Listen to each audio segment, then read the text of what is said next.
As the sun sets once again across Lake Ontario, I remind you all to put up your blackout curtains and encourage you all to gather your families, turn up the radio, and enjoy yet another evening of programming from yours truly. I am Nicholas Faircrest, here to welcome you into an evening of politics, current affairs, and music, here on Royalist Radio.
That was Snooty Fox by Mr. Richie Everett, who came down to the studio with his band and played that live for us just last week.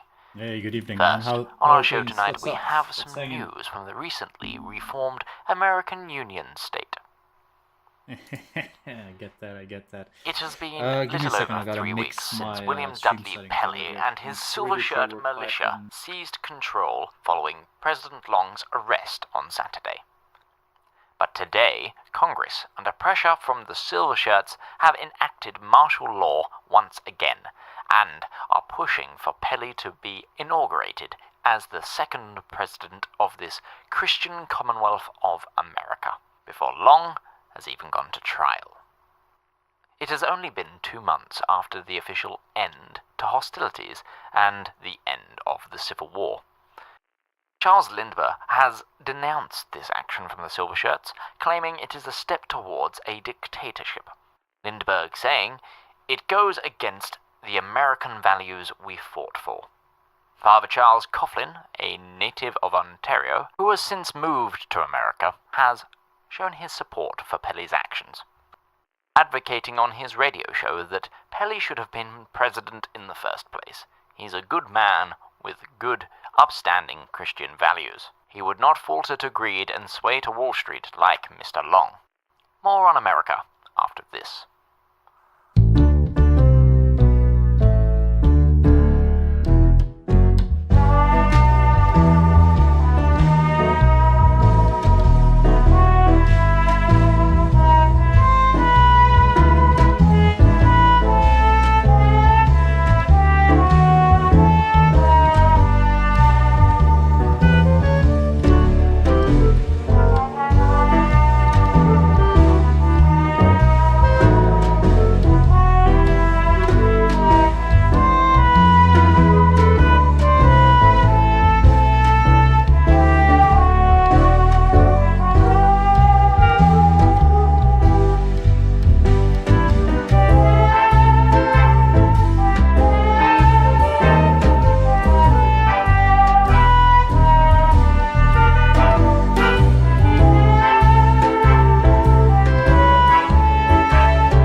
international affairs editor at the Toronto Sun describes this political catastrophe as the result of President Long's refusal to pass a ban on the sale of alcoholic beverages. The editor wrote in today's column how this may have precipitated a large-scale rejection of Huey Long by even our most conservative neighbours to the south.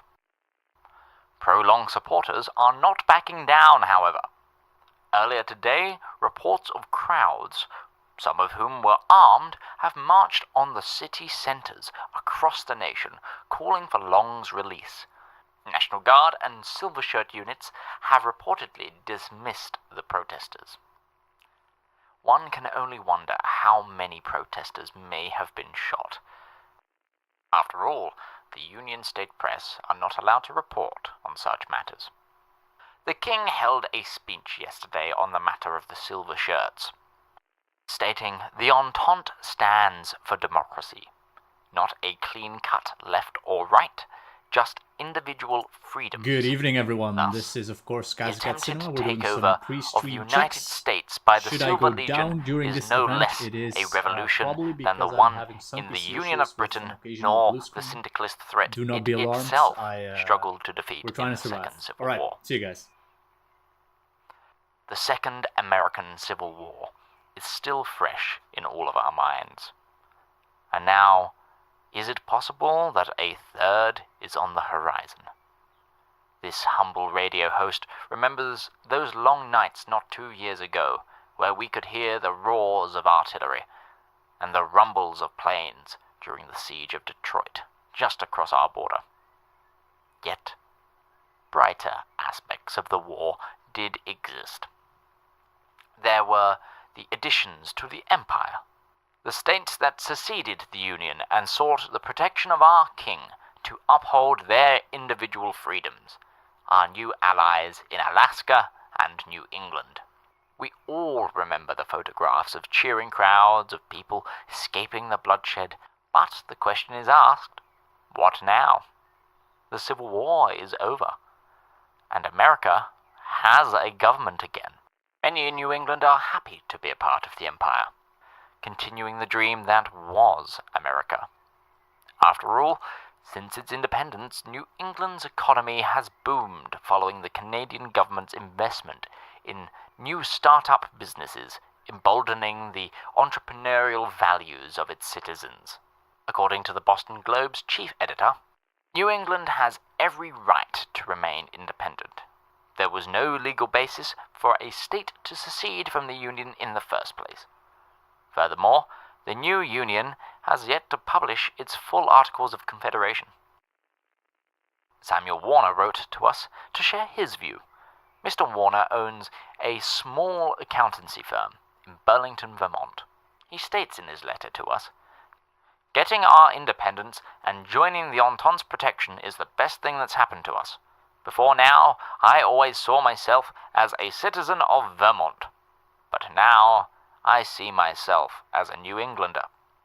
President Baxter has done wonders for our nation, and could still do more."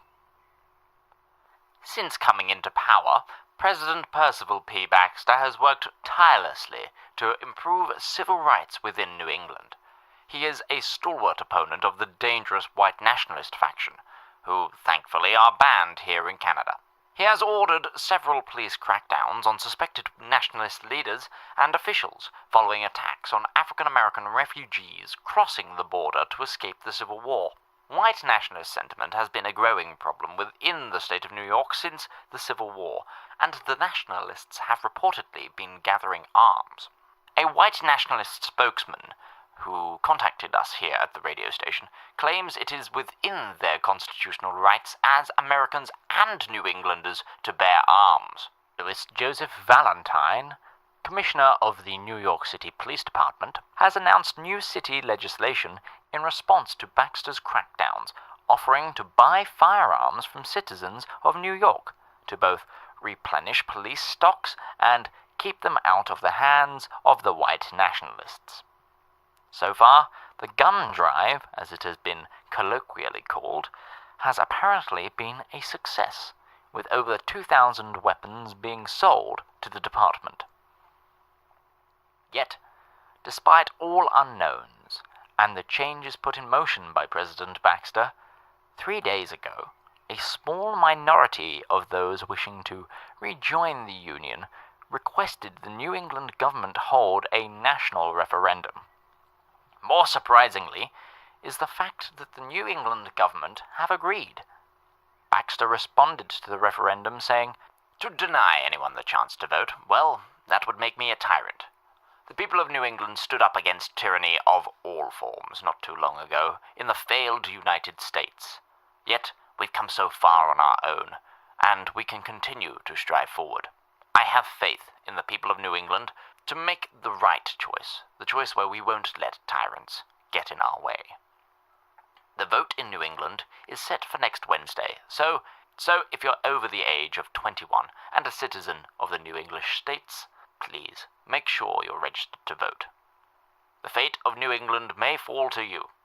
If you are not registered to vote, you will not be allowed to take part in this snap referendum. The Canadian government has issued the following statement. "We stand by the people's vote of New England and encourage the people of New England to exercise their democratic right." Alaskan officials are yet to comment on their stance on returning to the Union. I'm sure this won't be the last time we cover this story. Despite the horrors the American people went through on all sides, people still found time to make music, and here is one such example.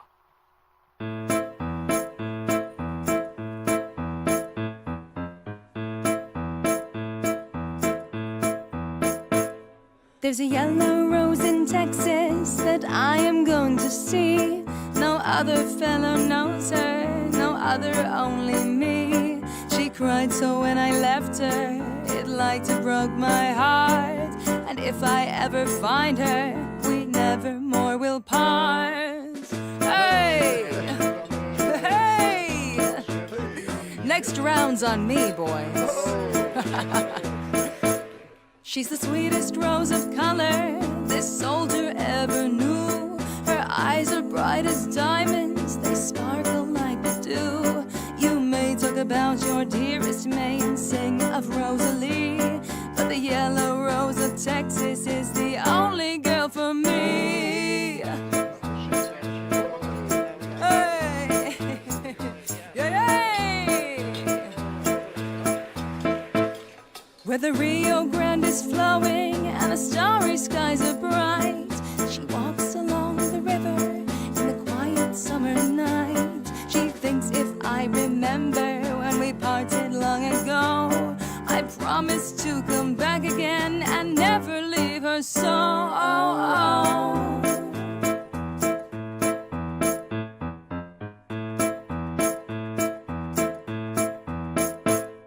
Oh, now I'm going to find her, for my heart is full of woe, and we'll sing the song together that we sang so long ago. We'll play the banjo gaily and we'll sing the song of yore, and the yellow rose of Texas shall be mine forevermore.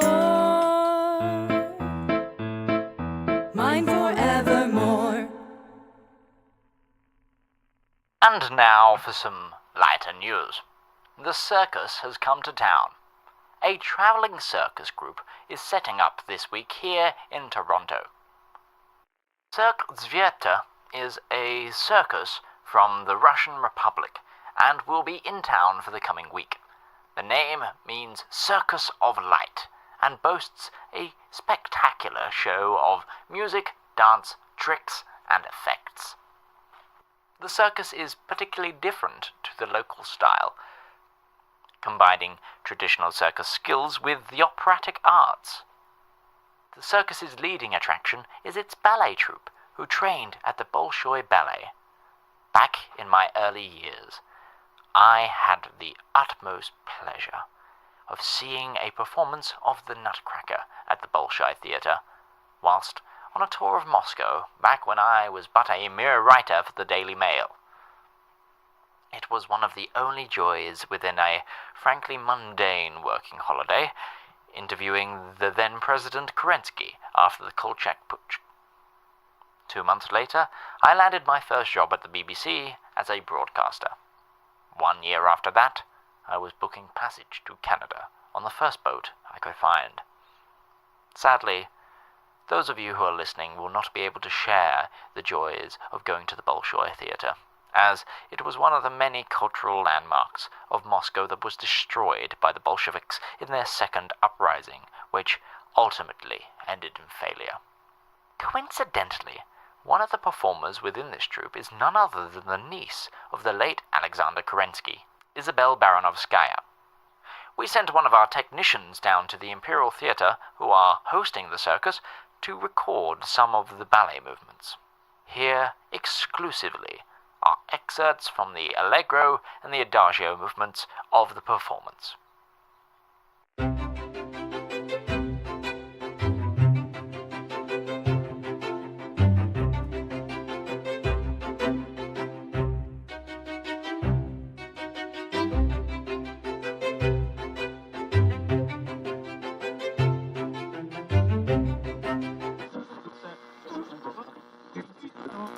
Okay, just a second. I'm turning on the stream. Dee, can you say something just so I can see if my mix is working on audio? Yes. Hi. So we're talking about supermarkets. Forget about whatever we were doing here. I'm gonna move this aside. This is more important. No. So guys, on my screen, and this is a conversation we were just having on Discord. So if you have no context for this, do not be alarmed. This is perfectly normal. So this is Food Lion, which you have on most of the East Coast, which is actually, so this is like one of the first things I saw when I came to Raleigh, right? I come in, we go get a sandwich, we're off the apple, and I was like, huh, this is a Deleuze, and nobody knew what Deleuze was. So this is what Deleuze looks like in Belgium, but it's just, apparently it's like a group chain, and Food Lion is owned by the Deleuze family. Well, I mean, some French family which owns Deleuze also does Food Lion.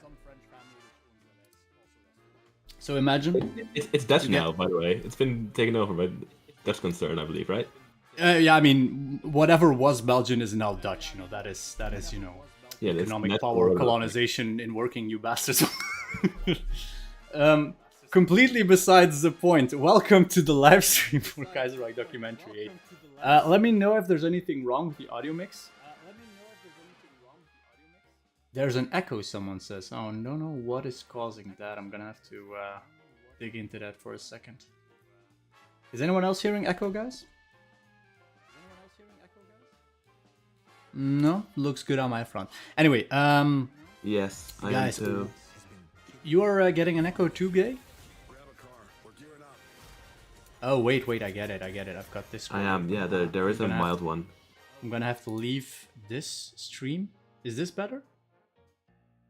Because I've got the stream on 2 parts. Anyway, it would not be a Kaiser Cinema stream without, of course, our fair share. I don't hear anything anymore. There's a slight delay, but yeah. Yeah, that's normal. I was simply listening to the stream on Discord. Now, before we start, I do want to thank our sponsors for this particular live stream. So that is, of course, the wonderful people at Torpor Games. Have given me a large amount of keys for both Suzerain and the Rizia DLC. So Suzerain, if you don't know, is an amazing political role-playing game made by the great folks in Germany of Torpor Games. And I will be posting during the live stream, so during the presentation of Kaiserreich Documentary 8, I will be posting 3 questions, prize questions, and the first person to answer me the correct answer to these prize questions via email. So you're gonna have to do a little bit of work for that. You have to find my email first. My Kaiser Cinema email, like don't find my personal email, guys. I have a business email, but we'll get a key for Suzerain and the Kingdom of Rizia DLC, courtesy of the great people at Torpor Games. Also, guys, it's $5 on Steam. Like, I mean, come on. This is oh, it's very positive now. It was actually overwhelmingly positive just a day ago. This is a good game, honestly. It's an amazing game. You should play it. If you like political role-playing, absolutely. Let me just pull up my stream real quick and see if nothing is completely breaking down. Okay, there we are, good. Secondly, I have another gadget, another Jibidoo here. This is a controller from Kaiser. They were actually kind enough to send me one. We'll probably do a sponsorship with them later on, but just Kaiser, cool controllers. Thanks, guys. And that is going to be it. I am not going to make this preamble too long, so there will be prize questions in the chat. during the presentation of Kaiserreich Documentary 8. Dave, you want to read us in, tell us a little bit about Kaiserreich Documentary 8 Bulgaria before I start? Yeah, sure. So, welcome everyone. Wait, I'm going to mute you on this. Otherwise, I have to hear myself. So, this documentary is about Bulgaria in the Kaiserreich era, as you can probably fathom. It is a particularly chaotic documentary, since when I first went through all the documentation and the lore, there was a lot of chaos that I think you'll find represented in this documentary. So, I hope you're up for a lot of political shenanigans, shadow government, near coup d'etats. There's going to be a lot of that, so I hope you enjoy it. Don't forget to collapse your parliament whenever you have a slight inconvenience. Alright, I think we're good. So thank you for that intro, David. I am going to run the full episode for you guys. It will be a 45-minute episode. I am going to run the full outro as well, because it features Day, the editor, for the first time. Right, enjoy the show, guys.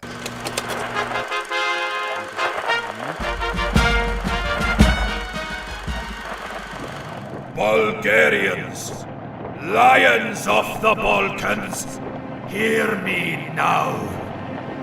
Today will be a day of great deeds, of heroism, and of strife. Today we return our western lands to the Tsardom. Today we invade Serbia and take back what is rightfully ours.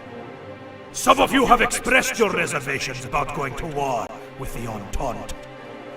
We would go to war against Russia, you may say. War with a brother Slavic nation. A country that has given us so much. But have they really?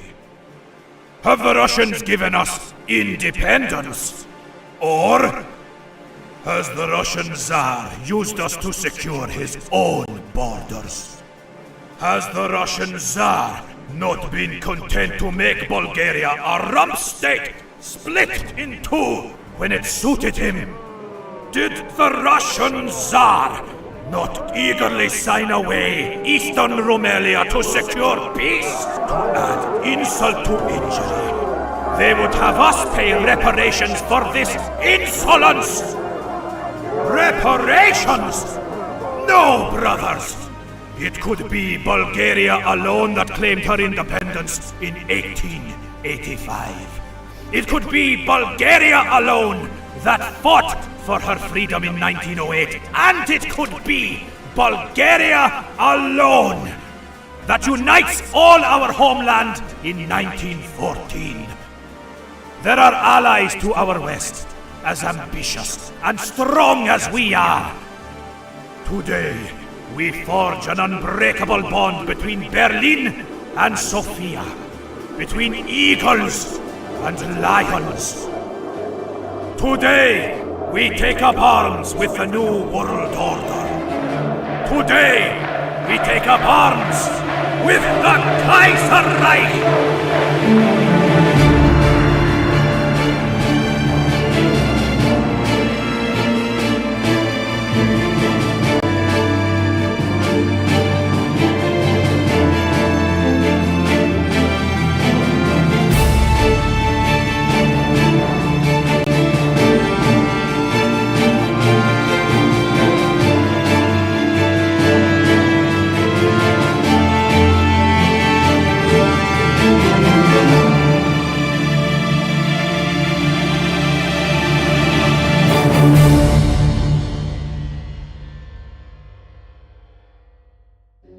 Much of the public's understanding of history today centers around the process of how Germany won the Great War, the so-called Weltkrieg.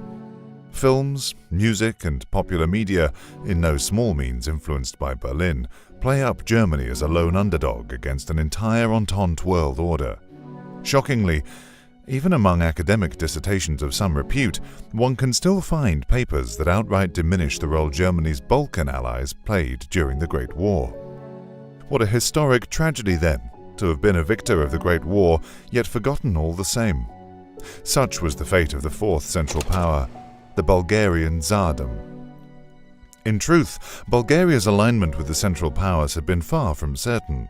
It was, after all, a Slavic nation, closely aligned with Russia and a mortal enemy of the Ottoman Empire just a few years before.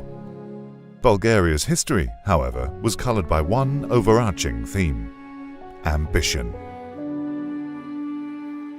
From the fervent desire to break free from Ottoman domination to the relentless pursuit of territorial expansion, Bulgaria's journey became defined by unyielding and uncompromising aggression. Fueled by her territorial desires, the Bulgarians built a society that put its military first and considered all neighboring states as rivals to be crushed. The combination of aggressive foreign policy and a highly militarized state would earn Bulgaria the nickname the Prussia of the Balkans. But even this lion of the Balkans began its story as a mere cub in Ottoman chains. For 5 centuries, Bulgaria languished as little more than a troublesome Ottoman hinterland, kept on a short leash by the Sultan. However, Bulgaria's fate would turn after the Ottoman Empire suffered a crushing defeat in the Russo-Turkic War of 1878. A Russian-led coalition would secure the independence of the southern Balkan states. That year's Treaty of San Stefano promised Sofia a vast, unified Bulgarian state, encompassing all ethnic Bulgarian regions, from Drabuja and Rumelia to Macedonia and Thrace. Despite bold promises from Russia, Bulgaria's aspirations would clash with the interests of the Western great powers. After geopolitical pressure, the revised Treaty of Berlin shattered Sofia's hopes for a greater Bulgarian state. Instead, Bulgaria's territory was cut down to a fraction of Sofia's original claims. The so-called Principality was forced to relinquish even Bulgarian majority regions, igniting a flame of injustice and resentment that would enrage Bulgarian society for decades to come. After her independence, the Lion of the Balkans turned to an irredentist ideology. Bulgarian foreign policy, then, was based on the idea that the greater Bulgarian state had been stolen from Sofia by the West, and that this territory had to be reclaimed at all costs. In order to reclaim these territories by force, Bulgaria embarked on a path of militarization and confrontation with her neighboring states. From the unification with Rumelia in 1885 to the audacious declaration of independence from the faltering Ottomans in 1908, Bulgaria's quest for territorial expansion was boundless, and more than once threw all geopolitical caution to the wind. The outbreak of the First Balkan War provided Sofia with an opportunity to assert her dominance over the region. Bulgaria seized territories in Macedonia and Thrace, including the strategic and historic city of Edirne. Yet, bolstered by her initial victory, Bulgaria quickly desired even more land. This overreach would lead to a disastrous second conflict with the Balkan League powers. Beaten back by her rivals, Bulgaria was forced to relinquish the recently conquered territories. Now contained by an opposing Balkan alliance, the dream of a greater Bulgaria seemed ever more impossible. Bulgaria's ambitions had soured relations with her Russian patron as well. Earlier, the Russian Tsar had begun favoring Bulgaria's rival Serbia in various disputes. It had become clear to Sofia that Russia would never accept Bulgaria as an equal partner and only tolerate the Lion of the Balkans as a meek Slavic satellite. But, as was often the case, Bulgaria wanted more. Abandoned by her Slavic allies, Sofia turned to another ambitious, expansionist power with designs to redraw the map of Europe, the German Kaiserreich. Not long after this shift in alliances, the assassination of the Austrian crown prince in Sarajevo caused Germany and Austria to attack Bulgaria's western rival, Serbia. Serbia was now under attack, so Bulgaria saw an opportunity to settle the score of the previous Balkan wars. Thus, sometime after the start of the War to End All Wars, the formerly Russian-aligned Bulgaria declared for the Central Powers. This turn of events would catapult the Lion of the Balkans into the Weltkrieg as one of Germany's most loyal and arguably most competent allies. It would be war then, and it could be no other. At first, the decision to join Germany seemed to pay dividends for the irredentist Bulgarians. While Serbia was tied down in the north, the Tsar's forces descended upon the unsuspecting and undefended Serbian rear. Where others had faltered, Sofia achieved a rapid breakthrough. Bulgarian forces swept through the Serbian hinterlands, brushing aside an already exhausted defender, and occupied large parts of the country. The fury of this Bulgarian conquest was soon accompanied by harsh occupation. Violent Bulgarization laws were imposed in the newly conquered territories. There was no place in the new Bulgaria for cultural tolerance or compromise. Any Serbian or separatist identity would be suppressed, and those who resisted could expect harsh treatment by Sofia. When the Weltkrieg expanded to include Romania and Greece, Bulgaria seemed undeterred, at least initially. In the north, Bulgarian armies advanced across Dobruja, which it formally incorporated in 1918. Greece, however, would prove to be a far more formidable adversary. Backed by the combined strength of the major Entente powers, the Greek front endangered the entire Bulgarian war effort. The 1918 Vardar offensive became the true test of Bulgarian endurance. The full might of the French, British, Serbian, Italian, and Greek armies barreled down on Bulgarian lines. The Tsardom held on thanks to German military and economic aid, but the offensive revealed a harsh truth. After 6 years of war, Bulgaria's economic and military prowess had been severely degraded. Ultimately, Bulgaria would not achieve total victory in the Balkans. Instead, the war was settled diplomatically. France and Italy faltered to German pushes in the west, and Greece sued for peace. The Weltkrieg had ended, and Bulgaria began drinking her fill of new territory. Encouraged by Berlin, Bulgarian irredentists pressed to receive the full extent of their Greater Bulgarian claims, long denied to them by the West. Bulgaria reduced Romania to a landlocked nation, seized the majority of Greece's northern provinces, and reduced Serbia to a mere rump state. In a grand spectacle of triumph and hubris, Sofia proclaimed the eternal union of Bulgaria and Macedonia, the realization of her so-called San Stefanian Bulgaria. Beneath this veneer of victory lay a hollow truth, however. Bulgaria's military had been ground to a stub in the Weltkrieg. Sofia's economy lay in ruins, and her people were radicalized, taking out their grievances against the newly conquered minorities in the nation.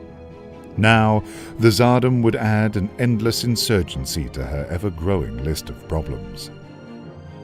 Sofia's aspirations for a greater Bulgarian state had long been a cherished dream.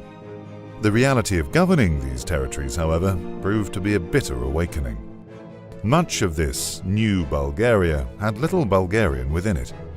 The new territories were ruled by minority groups, most of which could not and did not bother to understand the language of their new oppressor.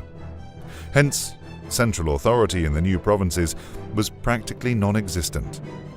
The central state managed to stay afloat economically only by exploiting the newly annexed territories and by extracting war indemnities from the vanquished Greeks, Romanians, and Serbs. This humiliation and aggression would lead to an organized resistance in the new territories. Such massive unrest reduced Sofia's actual control to a few railways and mines as the local population rebuffed any Bulgarian authority. To quell the unrest in these new territories, Prime Minister Vasil Radoslavov's Liberal coalition opted for a heavy-handed approach. It was his administration that pushed for Bulgaria's alignment with the Central Powers and realized Greater Bulgaria.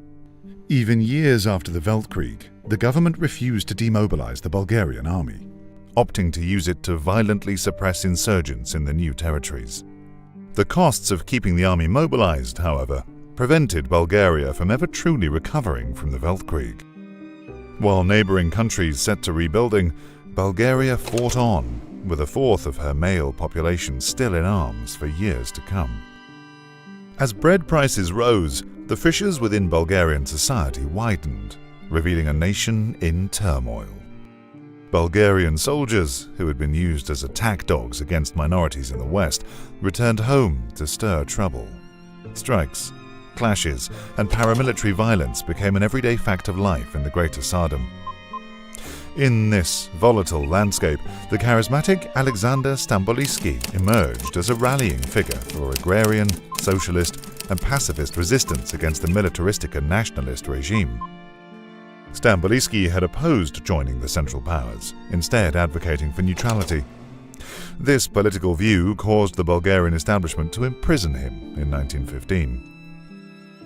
Jail did not stop Stambolijski from becoming a major thorn in the side of the establishment, however.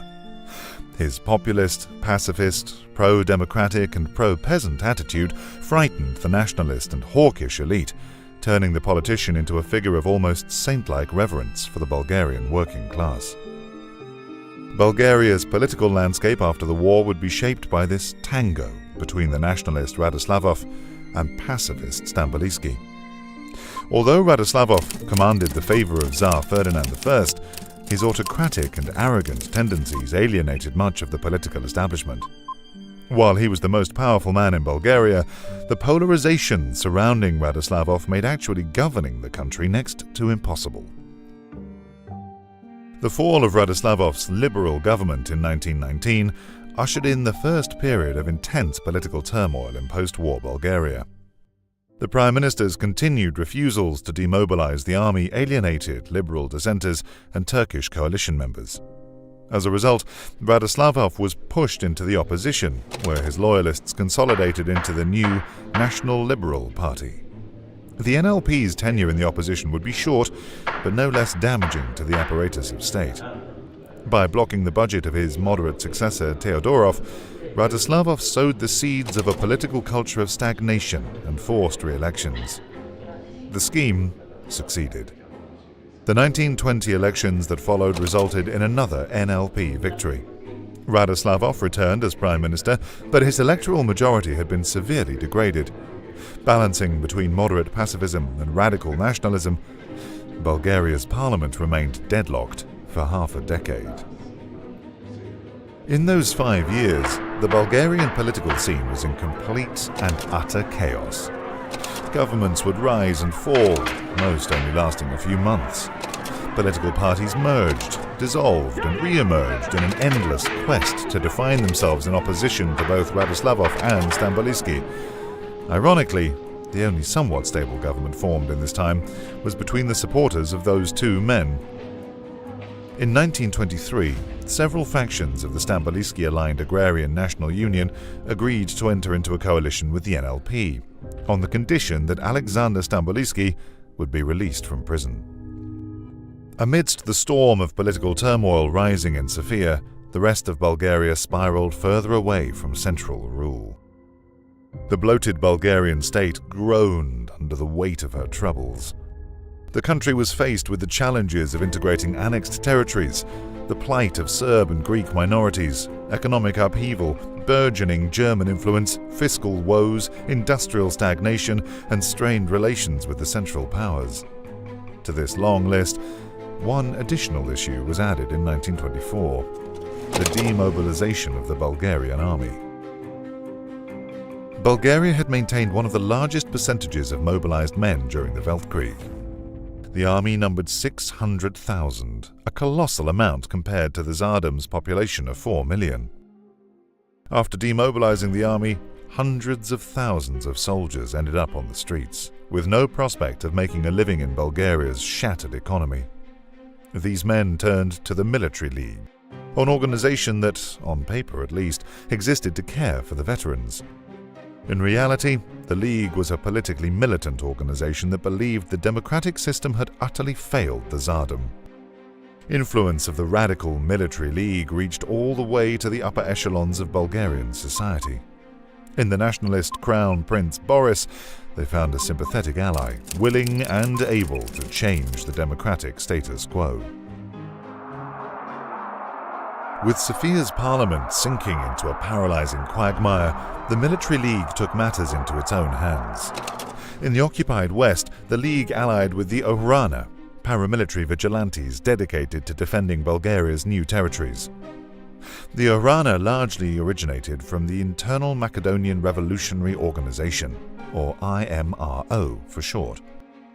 These were pro-Bulgarian guerrilla fighters who fought against Ottoman and Serbian occupation of Vardar Macedonia, Thrace, and the Great Morava Valley. Once these areas were included in Bulgaria proper, the IMRO transformed from guerrilla fighters to paramilitary enforcers. To the common populace, however, the IMRO were corrupt thugs that ruled Bulgaria's hinterland through fear, suspicion, and violence. In western Bulgaria of the 1920s, one would be hard-pressed to find police, but one could always find the IMRO. On the surface, Bulgaria seemed like the undisputed hegemon of the Balkans. In truth, the Lion of the Balkans had split into two political entities. Bulgaria now consisted of a democratically led mainland, paralyzed by political theatrics, and an Orana shadow state, dominating the outlying areas. In many outlying provinces, the military and its allies held total sway over daily life. The League and IMRO acted as kingmakers, ever threatening to demolish what was left of Sofia's fragile democratic institutions if politicians even dared to rein in the essentially independent army and paramilitary forces.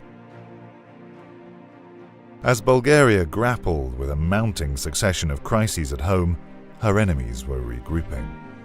Like Bulgaria before, Romania itself had become mired in ultra-nationalist revanchism, obsessed with reclaiming the provinces lost to Bulgaria. In Bucharest, the black-booted marches of the Iron Guard left no doubt as to what Romania's aims were with her southern rival, and no doubt as to what would happen with the Bulgarian populace if the Iron Guard took control. Greece had already attempted to challenge Bulgaria before. A coup d'état there saw the rise of the Second Hellenic Republic, ruled by the authoritarian and expansionist Theodoros Pangalos. Mere weeks into his reign, Pangalos sent Sofia an ultimatum, demanding a retreat from all territories Greece had been forced to cede under the Treaty of Versailles. Fortunately for Sofia, Pangalos posed only a fleeting threat. The mad dictator of Greece would soon be thwarted by a counter-coup, and the new Athenian government agreed to abide by Versailles. For now, Athens would settle for a Bulgarian-dominated Balkans. However, the threat of Balkan revanchism was never far away. There were hundreds of military men like Pangalos in the Second Hellenic Republic, harboring ambitions to dismantle the increasingly fragile Greater Bulgaria. The pivotal year of 1925 heralded a seismic shift in the region's political landscape. That year, a republican revolution in Serbia whipped the Bulgarian political establishment into a complete frenzy. After the Weltkrieg, Serbia had been reduced to a rump state, closely tied to Vienna.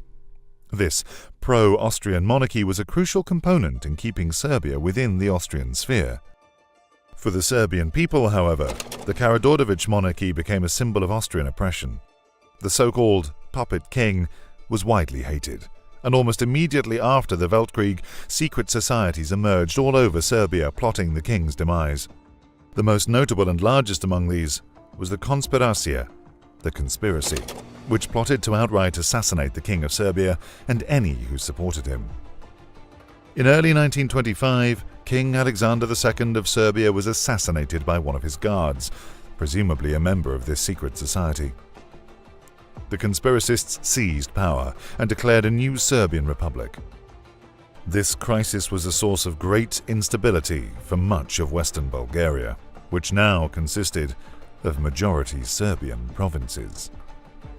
This Serbian revolution underlined the weakness of the Central Powers alliance in guarding the new world order it had constructed after Versailles. Firstly, the overt assassination of the king caused a diplomatic crisis in the Balkans. Bulgarian Prime Minister Nikola Gennadiev had hoped to restore order in Belgrade through a show of unity and force, a military intervention alongside the other Central Powers. However, by the 1920s, and after an open war between Germany and the Ottomans in the Caucasus, Allied ties between the victors of the Great War had become a mere formality. Germany, for her part, was disinterested in more Balkan entanglements and preoccupied with the rising threat of syndicalism to the west. Austria-Hungary, shockingly, went as far as cooperating with the new Serbian government. There would be no help to the south either. The Ottoman Empire, for their part, had long foregone any pretense of being able to project power outside her own borders. nor even inside of them, for that matter. Without Allied support, Bulgaria could not hope to intervene alone, and was forced to accept the new Serbian status quo. Between a disinterested Germany and a disintegrating Austria and Ottoman Empire, the Tsardom found itself once again with no allies and many enemies.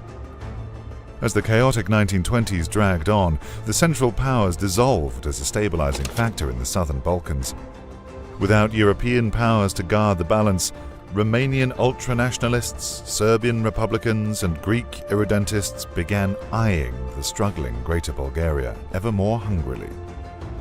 To make matters worse for Bulgaria, the Serbian Revolution also provoked an internal political crisis.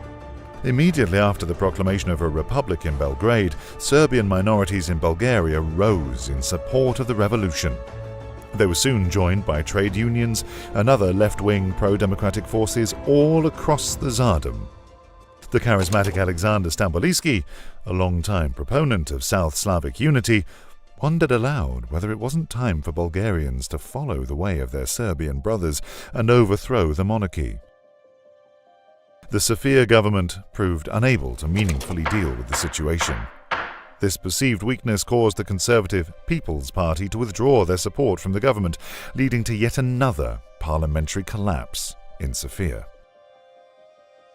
Amidst this ensuing tumult, the conservative Crown Prince Boris emerged as a key player, organizing a decisive response to prevent Bulgaria's full collapse. As a well-liked, popular and charismatic negotiator, the prince pulled the strings of the Bulgarian parliament to organize a hard response to the chaos in the streets of Sofia. Where Crown Prince Boris tread, however, the Orana and military league soon followed. To stem the chaos, Boris suggested the candidacy of Konstantin Georgiev, a retired major general who served as head of the military league in Sofia. Georgiev wasted no time in securing power in Bulgaria. With his ascension to the premiership, he immediately imposed martial law and enacted the controversial State Protection Act, or ZZD. This act gave the government far-reaching powers to suppress any activity that threatened public order. Georgiev used it to ban the agrarian and socialist parties, arrest Alexander Stambolijski yet again, and put hundreds of peasant, socialist, communist, and syndicalist leaders behind bars, many of whom fled to the Commune of France. Although the general was hailed by many as a stabilizing force, Georgiev's authoritarian regime would not last. The liberal opposition was increasingly worried that Bulgaria's turn to authoritarianism would be permanent. By 1928, their agitation forced Georgiev to resign and call elections. He was replaced by the more progressive Atanas Burov, who superficially restored some of Bulgaria's democratic institutions, but retained the National Protection Act. The previous authoritarian regime was far from gone, of course. To the military league and other right-wing voices, the Georgiev years were a golden 3 years of stability and security amidst a very bleak decade for Bulgaria. The supporters of Georgiev rallied into the new political branch of the military league, better known as the Political Circle, or Zveno. Fundamentally, Zveno were an anti-democratic military clique. They saw the parliamentary democracy in Sofia as dysfunctional and rotten. Instead, Zveno agitated for a forceful executive branch to keep Greater Bulgaria strong and united as it had existed under Georgiev. In contrast to national populists in Romania, however, Zveno was characterized by rationalization, pragmatism, and technology. Zveno opposed the agrarian and socialist movements on the left, but also the far-right national supremacists on the right. Even further right, another political faction formed from the radicals of the Military League and the Macedonian IMRO. Some disillusioned veterans and army officers desired more than simply maintaining Greater Bulgaria through a technocratic autocracy. Instead, they wanted to forcefully Bulgarize all the new territories, believing that Bulgaria could only exist as a culturally homogeneous state. These violent paramilitaries would be referred to as the Kubrat, a term loosely translating to the wolves.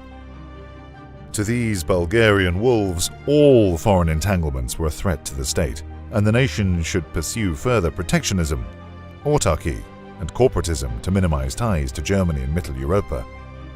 Later, the Kubrat would unite into a new faction, the Union of Bulgarian National Legions. The National Legions were a totalitarian paramilitary force consisting of criminals, ultranationalists, and autocrats. These legionaries, in fact, were little more than an army of thugs, scraped from the worst of Bulgarian society. Their primary aim was to initiate or coerce any who dared oppose nationalist policies. The never-ending political instability of the 1920s had continued to degrade all aspects of Bulgarian life. The economy had barely grown since the end of the Weltkrieg. National unity was non-existent, and even the once proud Bulgarian army had been steadily shrinking under budget pressures. The last thing Bulgaria needed then was yet another economic crisis. In 1931, the fall of the Kreditanstalt Bank in Vienna sent shockwaves through the entire world. Even though Sofia had been distancing itself from Vienna since the Weltkrieg, her economic ties with Austria-Hungary were still strong. As Austria's banking sector collapsed, Bulgaria's economy collapsed with it. The current administration's answer was to impose tariffs on imports from Middle Europa and Austria to keep Bulgaria's agrarian market afloat. However, these tariffs backfired. Sofia's protectionism led the wider European economic community to exclude Bulgaria. With even more limited access to the European market, Bulgaria's exports declined and the economic depression deepened. In a typically Bulgarian response, the government fell in 1933. Crown Prince Boris, seeing the state to which the hegemon of the Balkans had been reduced, played his hand once more. From the shadows, he started to mold a party that would be loyal to the crown, letting him control Bulgaria's politics from the inside. The party Boris chose was the Democratic Alliance, which started to act as the Crown Prince's party. It advocated for a more powerful monarchy to deal with the country's multitude of issues and retain the State Protection Act. The election of 1933, however, would once again fail to set Bulgaria on any decisive course. The Democratic Alliance received the most votes, but did not achieve majority. Many within the party were weary of the Crown Prince's attempts to drag it into authoritarianism, and the Georgiev years left a bitter taste in the mouths of many Bulgarian politicians. Bulgaria's ship of state remained aimless. Once again, the Bulgarian parliament was in deadlock. Ultimately, a government was formed between the Democratic Alliance and the National Liberals. This meant that only a compromise candidate could be appointed prime minister. That person became the inoffensive Petko Stainov, a jurist, professor, and diplomat from the Democratic Alliance. Stainov would lead a troubled country, teetering ever closer to the collapse of the Republic. The State Protection Act was not only renewed but empowered, much to the dismay of the opposition. To the left, socialists, agrarians, communists, and syndicalists openly flirted with the Third Internationale, while to the right, the totalitarian Bulgarian legions terrorized the nation. By the middle of the 1930s, it seemed increasingly like the days of Bulgaria's democracy were numbered.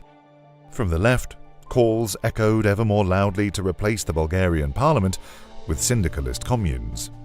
From the right, the Legion and the Zveno clique had continued to grow throughout the 1930s and now seemed poised to move in from the outer reaches of the country to seize Sofia by force, if necessary. From the center, Crown Prince Boris consolidated his hold over the Democratic Alliance, inching ever closer to turning Bulgaria into the absolute monarchy of his desires. What democratic parties remained in Sofia had huddled together in a tenuous coalition, the so-called Committee of Five.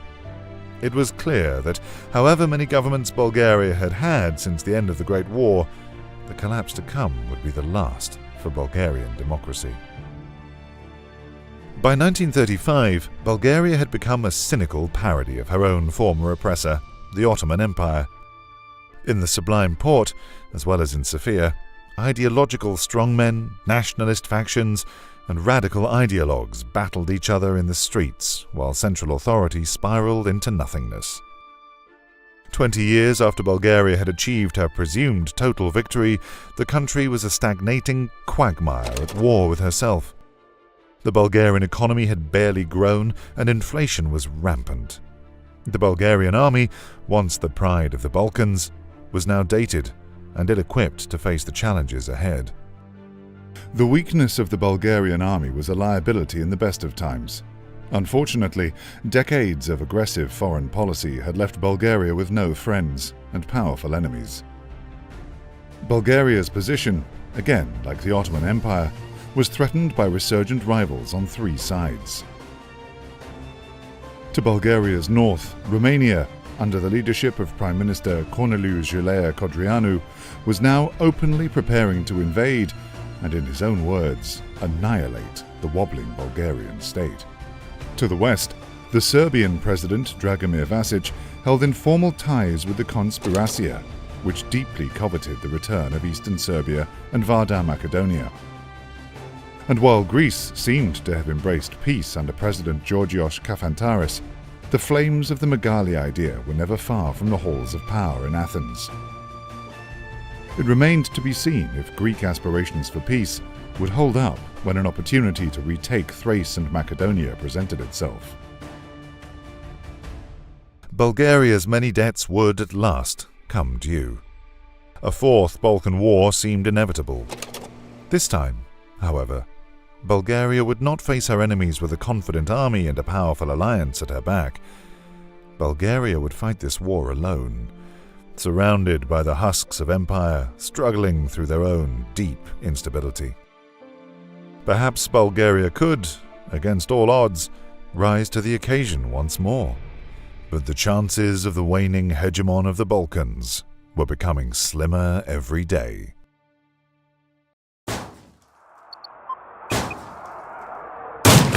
To the Reichstag, the Parliament of the German Empire, and to all those who hold the flame of liberty dear, I dictate this message.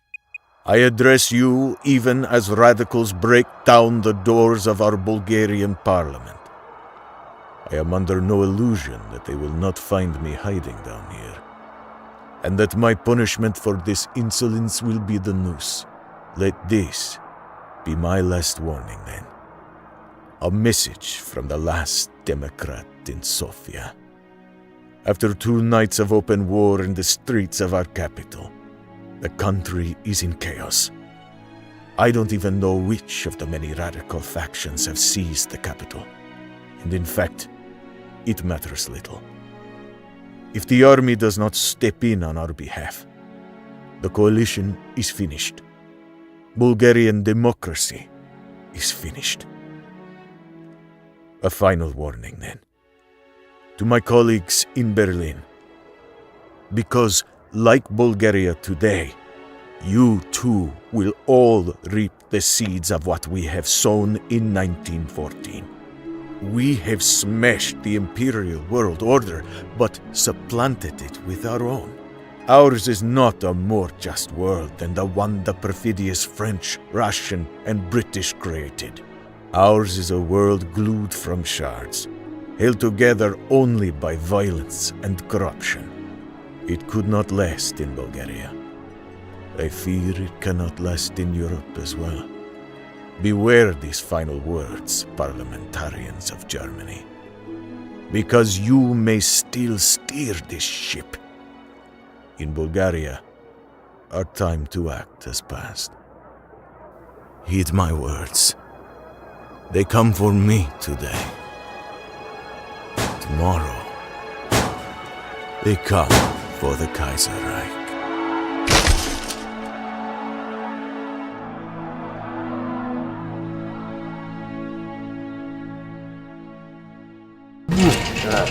Against the machinations of the algorithm, will you stand?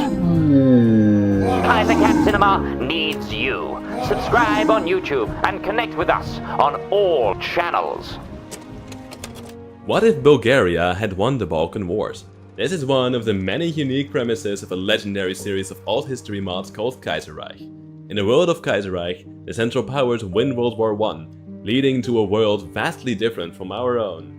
I am Day, Chief Editor and co-director of the Kaiserreich Documentary series. Today, I am visiting the auspicious and covert central offices of Kaiserreich Cinema, known as Kaiserreich Central, hidden deep within the Low Countries. Kaiserreich Cinema is a collective of artists making crowd-funded content set in alt history worlds. Our projects are free forever, and this is all thanks to the generous support of our crew of patrons. For this particular video, we would like to thank the Kaiserreich mod Bulgaria, Greece, Serbia, and Balkan Wars rework teams, which include Gergely, Flamefang, Vidjorzak, Johnny BL, and Odgenis. This episode also features stunning voice performances by Patrick Warner, Eamon Kinsman, and Ewan Dixon. All our videos are funded through the sale of our original art prints and merchandise. Please consider visiting kaiserreichcinema.com to get some of our unique handcrafted propaganda posters, art prints, and more. You can also visit our sister project, Flagmaker and Print, allowing anyone to design and print their own old history flags online. Finally, our projects would not be possible without the support of our Patreon Cameo program. Kaiserreich Cinema patrons can make cameo appearances in our art and animations, immortalizing them as parts of our video series. To make every video a testament to the enduring willpower of the Kaiserreich Cinema backer, these are the Kaiserreich Cinema patron credits. To prevail against the YouTube imperialist regime, this is the mandate of the Kaiserreich Cinema patrons, a just struggle.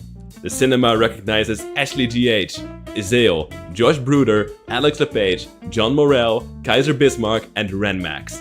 They are our top backers, first among equals, who donate an incredible $100 per month or more to the Kaiserreich Cinema project. They are joined by other top patrons such as Renmax, Bittersteel, Angry Beaver, Anthony Dye, Alex LePage, and Sibel. The Lions of the Balkans, hear them roar! We recognize our Bulgarian Patreon Brigade, Cypher Hornet, One Person, Inquisitor Hawk, Glenn Medical, and Arthur S. They will fight for land and Tsar by the grace of God. But how long can the Bulgarian Empire last? To their west, our Serbian Republican Corps celebrates the fall of the Puppet King and Serbia's enduring struggle for freedom. The cinema hails Serbian revolutionaries Frost, R. Vermuthen, High Riser, Patrick, and Lord Zandikar. You can enter the Kill House, but you can never leave. We recognize the ill-fated patron 117th Brigade, including Patrick, Frost, Trev, Ashley, Inquisitor Hawk, Dylan C, and Evan. They are opposed by the feared 3rd Vanguard Brigade, Odin, Jorb, Luna, and Stifo. They are joined by over 150 other patrons appearing throughout all our videos and projects. Against the machinations of the perfidious algorithm, they will stand. But will you? Thank you for watching our Kaiserreich documentary series. This is Day, signing off, proud of the work we did. See you for the next one, cats. Dank jullie wel voor de iets natuurlijk. Ja. Nee, je zegt tegen meerdere. Je hebt tegen meer dan één. Nee, You get used to it. You get used to it. It is so odd. See what I did there with the outro? I got a little bit of our back and forth. Just want to get a little Dutch jab in there. You get some of our banter. Got some more banter. Captured in it. A pretty cool amount of banter. All right, guys. So that was Kaiserreich Documentary 9 Bulgaria lore. Let me just check if all my settings are correct. I think this should do it. You guys should be getting my desktop audio too. Can you say something there? I just gotta check this meter. Hey? Can you pull up for me? I'm sorry, what? Yeah, okay. So needed you to say something.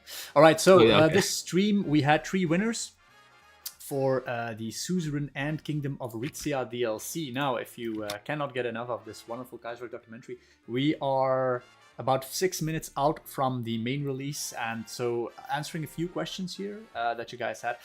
Subtitles, yes, they are on the main release, so we're auto captioning now. These are automatically generated captions, as well as thanks to the Chinese localization team, they offered to do, so they're offering to do full localization because they also repost stuff we make to Bilibili. So you have full Chinese subtitles and full English subtitles on launch.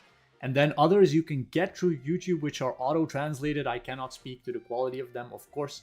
it's better than nothing. Will definitely help you follow along. So someone asked, if this was a shorter episode, if you can talk a little bit more about what our idea was with the shorter episodes.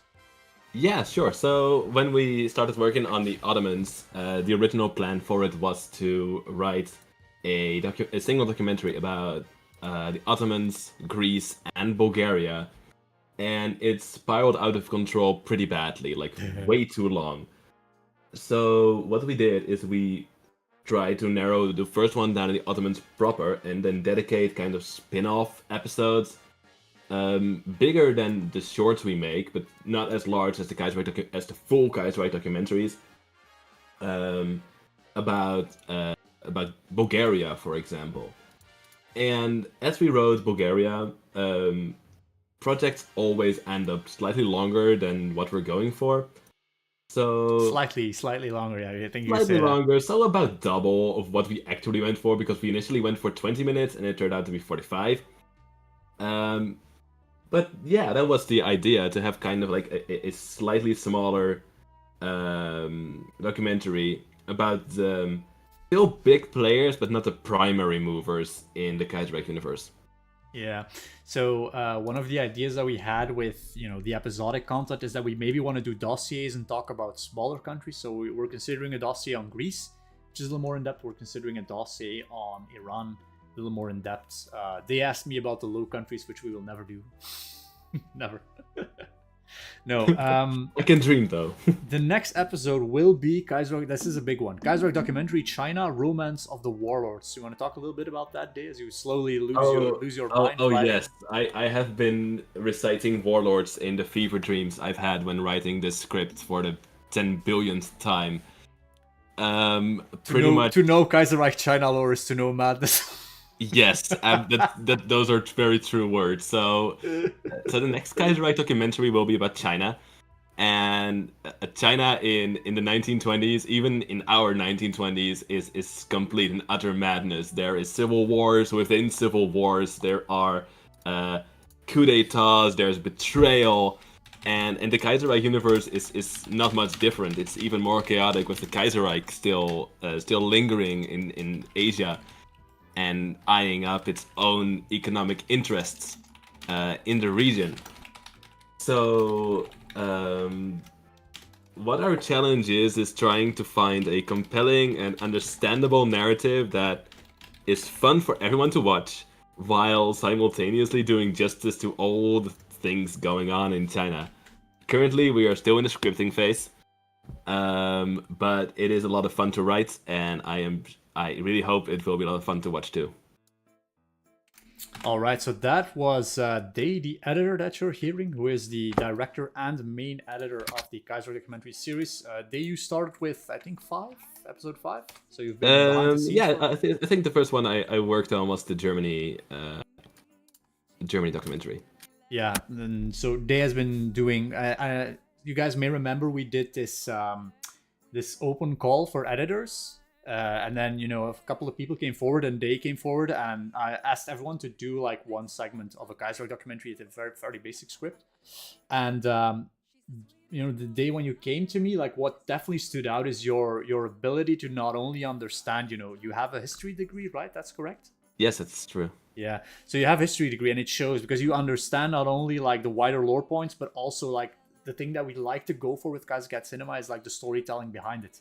And, you had the right music, and then you knew when you had to go for a talking head segment, which is generally what we call, when we put in an actor and we have a sort of, we give a perspective, like if you had a documentary, you would have an interview with someone. So the documentary has a bit of that drama documentary in there. And you really got that. And I think this really shows in your work and in the work you've been doing, just wonderful work you've been doing with the channel. And now China, this episode, I think you pretty much wrote solo. Like I came in for script cleanup, and then Flame was there, and the Kaiserreich team was there. But this is all you, and then China is gonna be all you as well. So we will watch his career with great interest, gentlemen. I joke to my friends that this isn't even a script anymore; it's becoming an opera. There is so much betrayal and drama going on that why would you ever read fiction if you have 1920s Chinese history? Incredible. Sorry, I wanted to ask you a few other questions that came. So Jospar asks, where do you get all the photos and the footage for the episodes from? Yeah, great question. So it is actually a decent. It's not so much that there is a lack of footage; it's that there is a lack of legal footage because a lot of footage belongs to archives that we cannot use. But we can still use a lot from the Internet Archive and from Wikipedia Commons, as well as from other sites like Pinterest that we can use. And that's where a lot of it comes from. And then we try to be a bit creative with where we get the footage from. So for Bulgaria, we used a lot of Russian propaganda movies that were created in the Soviet era, because there is no copyright on those anymore. Mm-hmm. Yeah, so that is actually related to that is a question from Rano Chano, who asks, how do we go about making the documentary series in the first place? He imagines it takes a lot of research. It does. So after the script is done, and there's a lot of back and forth between me and Vincent and the experts we have at Kaiserreich Cinema, who have also been involved closely with the reworks for the mods themselves. We log on, so we lock the script, and then for me, I first make a shot list. So for every single chapter, I make a little shot list. I go about, so this is roughly what I want to visualize here. Let's see if I can pull up a Premiere project and people can see what the edit looks like. Yeah, sure. Quite organized. You could go on, Day. So, and then I kind of try to make the animations while I do some research into finding the proper footage, so I can do multiple things at once. And it essentially becomes a big jumble of getting the footage where it needs to be, timing it with the voiceover, getting it right with the music as well. And eventually Vincent hopefully says okay, and you guys can see the documentary. Yes, so generally we always start from script, and what that looks like is we ask the Kaiserreich developers to send over their master lore documents, and these are generally like extremely large documents. So this is the script for Kaiserreich Documentary. It says 7.1 still. That was a project title, so we ended up releasing as 8, Cycle of Empire, Bulgaria. And then, we try and segment everything into chapters, and then we work on them chapter per chapter. Each chapter, we put a comment where it's like, this is the big points that we're trying to tell in this chapter, and then we start filling in all the script. In the end, here's a 20-page script, the 5,000 word one. For Kaiserreich Documentary. This is the shorter one. I think then China is going to be 90 minutes, which means it's going to be in the 50-ish. Hopefully, yeah, it's not longer. It's probably longer already. Let me pull up episode 9 Asia. Yeah, so there's just a quick disclaimer is that a lot of the China lore is actually being rewritten as we speak. Because there are still a lot of little details and nuances that we have to get right. Okay, we're already at 23 pages. Yeah. That is, the Severn Note is written, which is the intro sequence, which will be the collapse of British Hong Kong, which is one of the things that Gabriel added to the, when he was working on the China rework for Kaiserreich, which I thought was such a powerful lore point. I wanted to do it in an animatic, so we will be seeing the return of animatic content to the Kaiserreich documentary as we did in episode 7. And then maybe we will have an epilogue which is linked to Nights in Shanghai. So right now the epilogue is also called Nights in Shanghai, and it features Duncan and Louise Lacroix. This is actually a great time for me to promote some of our audio content. So the stuff that you heard at the start of the episode, that was Kaiserreich Radio. Let's see. So if you go to our podcast segments, this is something that we're trying to build up. We're trying to do more audio content. We're trying to do more audiobooks. We're trying to do more long-form lore projects. Go check out our Nights in Shanghai. So this was an audio drama that we did, I think, a good year and a half ago, set in the legation cities, and we are looking to continue this storyline with Kaiserreich Documentary 9, as we are always trying to, we're trying to write these large character narratives between our various projects. So it's not just in World of Kaiserreich, it is, characters continuing between World of Kaiserreich, Kaiserreich Documentary, and then various other projects. So another question that was asked to me is if we will ever do documentaries about other World War II scenarios. So we don't have World War II scenarios in mind, but what we do have is, of course, we have the Divided States. Oops, sorry, that is Dropbox. We have the Divided States universe, which is a spin-off of Kaiserreich, right? So you can always check out the I'm actually gonna give you guys just check out the states. There we go. Divided States Project is, of course, the spin-off of Kaiserreich, which is focused on the Second American Civil War. Just a minute, I need to shoot all day. Staying busy on a release day. Shoot out this Discord message. There we go. So, guys, we can all render upon the main release, which should be going live in exactly 30 seconds. So, back to Divided States. Spin-off universe. So this is, of course, we're adding some slight variations to how this works vis-a-vis how Kaiserreich works, to focus some more character-centric narrative on the Second American Civil War. So that is essentially the viewpoint of the Divided States and where it differs from Kaiserreich. As you can see, I've been changing around factions. We are adding new characters. Right now, what I'm doing, so David, you've seen me and Flame work on this. We've been going over script. We had a really interesting novel pitch to us set in the Divided States Second American Civil War universe. So we're negotiating about that right now. So maybe we will produce that, and that is going to be one new Divided States project that is coming in 2024. 5, sorry, my God, damn, it's November already. Time flies, man. Time flies. And then, of course, we have Battery Park, which is the next Divided States project. Now, on the audio front, another universe, and this is a wild one. So I've been shooting out a lot of shorts past few months, showing you guys some of the stuff that I want to do with the channel, and also what the wider horizon of Kaiserreich Cinema is going to look like.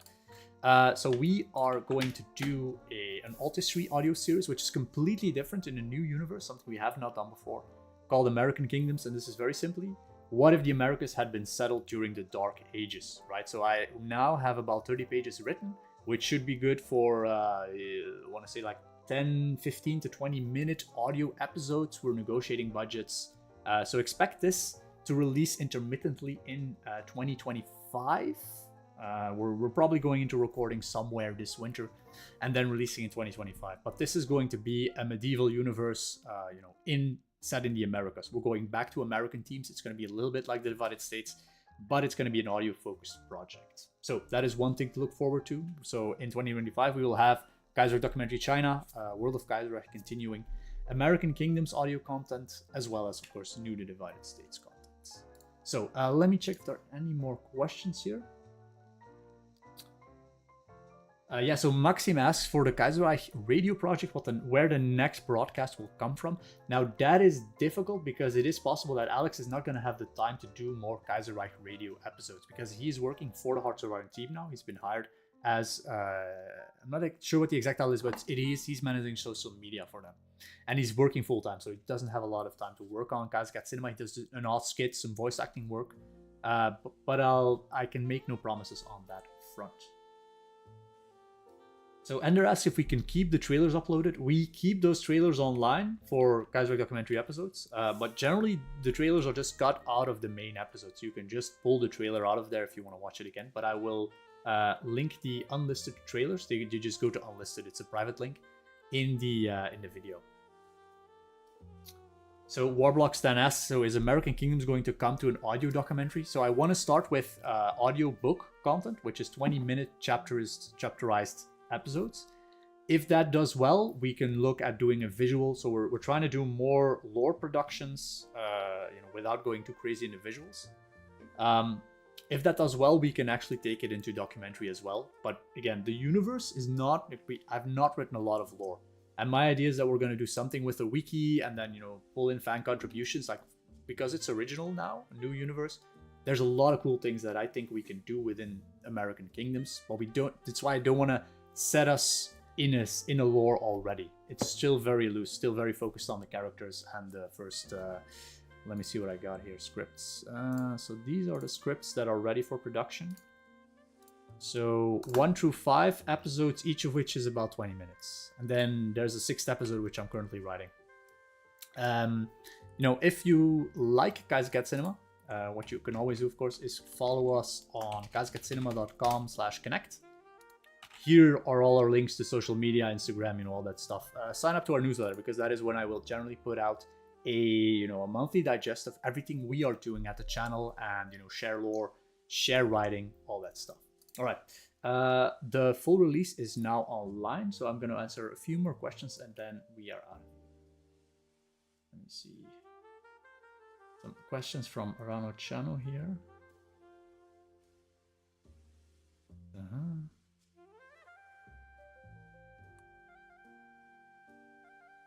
So Supreme Dipper says, which year is the American Kingdoms gonna be? That is gonna be, we think, 1497 right now. I'm looking at high medieval, like a high medieval period. Then Ender 8888 asks what the Kaiserreich book, like how it's going. That is linked, very closely to the Kaiserreich documentary project. We have no release date on it. Again, it is a project where I think I first announced it in 2020, and I very severely underestimated, what the requirements would be to release an art book of that scope. We now 2025, like we still are not close to being halfway. No, we're maybe close to halfway. But I'm not giving any more release dates. It really, we really need to take time to make more art, make more World of Kaiserreich series. And then we'll have to think about Kickstarter. Things got a little complicated with COVID as well, because I'm also getting a little scared about Kickstarter, and more specifically book Kickstarters, because I know a few colleagues who did book Kickstarters and then they got caught in, how shipping got a lot more expensive in COVID and they ended up losing a lot of money. And Kaiserreich Cinema, it's not that we make a lot of money here, guys. This is a YouTube channel with, we do releases. We have 100,000 subs. We're content with that, but I know I would need to raise like a $50,000 to $100,000 for that book project. And if something goes wrong, like that is a very large pit to fill, if you want to need to put refund. So not trying to rush that project. That is essentially what I'm working on. So Rano Channel asks, yes, will we do a Kaiserreich documentary set in the USA lead up to the Second American Civil War? We will. That is actually going to be probably the end point of the Kaiserreich documentary series. So if we imagine that Kaiserreich documentary 9 is China, then we can imagine that Kaiserreich documentary 10 will be Africa. 11 should be Southeast Asia, Japan. And 12 could be the United States. Like that could be the end of the series. Of course, it depends on a few factors, but we are actually definitely over halfway, I think, in covering the large premises of Kaiserreich lore. There's always going to be more lore to cover, but we are reaching a point where, I think you see that with the channel where we have covered so much of Kaiserreich that I feel comfortable in saying that, okay, we have a basis here. And it's time for us to also start looking at and start seeding other projects. American Kingdoms is the start of that. So that is what I'm looking at for 2025. So here's a look at Kaiserreich documentary as it is in editing. Let me see if I can pull up master. So this is master. So as you can see, we're pretty organized in like how we work. All these little boxes are chapters. So we edit chapter per chapter. This allows us to keep everything under control, make sure that we have that we're properly working with layering and then corrects, and then we use different video tracks for various sorts of animations that we use. So here's an animation from Day, for example, and all of these are custom made, right? These maps are made by Rusky, and then Day and me work on animating them. Okay, that is going to be it. I think I answered all the questions for the live stream today. I want to thank everyone for joining us for this wonderful evening, this wonderful release of Kaiserreich Documentary 8. As always, thank you for your time, for your patience, thank you for your support. I look forward to seeing you all as we lose our minds in the maddening 90-minute Kaiserreich Documentary China, which will probably take 2 years to produce. And it's gonna be a doozy. Yeah, we'll see you in 2026. And me and Dave, I just locked myself up. Once I start scribbling warlord names on my walls, that's probably the time you should call a mental asylum. Yeah, I think they're gonna roll us out of the asylum in a wheelchair when we're done here, and then once we get off the meds, that's when we're releasing Kaiserreich Documentary 9 China. I need you to cover my meds for this documentary. You can see me pull up a big ball of pills, like a whoop. Just before the episode, just to keep the shakes off. Anyway, okay, we're good, guys. Thanks for all the support as always. Go to kaiserreichcinema.com/connect. Hit us up on various socials, you know, don't just wait for the algorithm to tell you when we release. Follow us on Twitter, or X, or email, or whatever, you know. Whatever you like, we're everywhere. Thank you for your time, and I will see you all for the next one. See you guys.